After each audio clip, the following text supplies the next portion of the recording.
સાહેબ આ Waqf amendment bill આપ લઈને આવ્યા 75 વર્ષમાં પહેલી વાર આ કમ્યુનિટી બીજા મુસ્લિમ કમ્યુનિટીને કોઈએ સાંભળ્યું છે, કોઈએ एक्नॉलेज કર્યા છે। સાહેબ मैं आपने एक वाक्य कहूँ, भिंडी बाजार में हमारो एक प्रोजेक्ट चाले है। हमारे प्रोजेक्ट में एक जगह है भिंडी बाजार के अंदर जो हमने 2015 में खरीदी।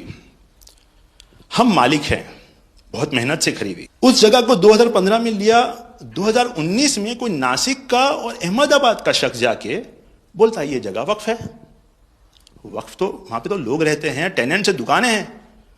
एक 700 स्क्वायर फीट जगह पे कोई नमाज पढ़ता होगा जो कम्युनिटी हॉल होता है। सब ये गवर्नमेंट ने एक्चुअली ये सारी चीजों पे वक्फ कर दिया है। वक्फ का मतलब अब रुक जाओ, ये नहीं चलेगा। बहुत ही महंगी जगह है और हमने बहुत मुश्किल से ली है। 2019 के अंदर कोई थर्ड पार्टी इसका कोई लेना देना नहीं है, वो जाके ये जगह को वक्फ कर देता है। तो सर कानून में बदलाव तो लाना होगा। जैसे हम देखते आ रहे हैं कि गरीब महिलाएं हो, कम्युनिटी विमेन हो, ये अगर पैसा आवक हो रही है और कानून में बदलाव आ रहा है, उसका फायदा कहीं ना कहीं पहुंचना चाहिए। तो ये सारे विजन जो गवर्नमेंट ने लिए हैं, दाऊदी बोहरा कम्युनिटी उसका बहुत सपोर्ट भी करती है और आपसे बहुत शुक्रगुजार हैं हम इस चीज़ के लिए कि आपने हमें एक्नॉलेज भी किया।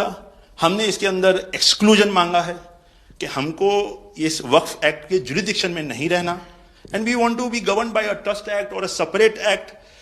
जैसे मुझे साहब ने गाइड किया है कि आपने गाइड किया है, आगे का 100 साल देख के कोई भी काम करना चाहिए।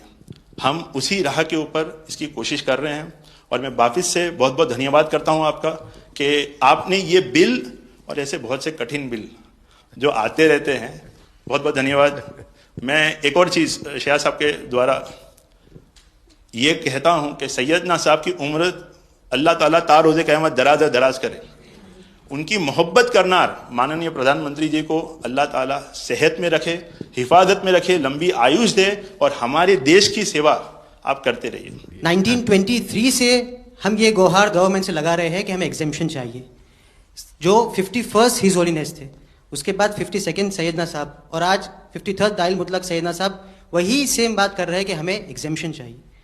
1923 में साहब जब एग्जेम्पशन मिला तो माइनॉरिटी को कंसीडर करा गया, लेकिन 100 साल बाद जैसा गृह मंत्री जी ने उनके इंटरव्यू में पिछले सप्ताह कहा कि हमने सिर्फ माइनॉरिटी को कंसीडर नहीं किया।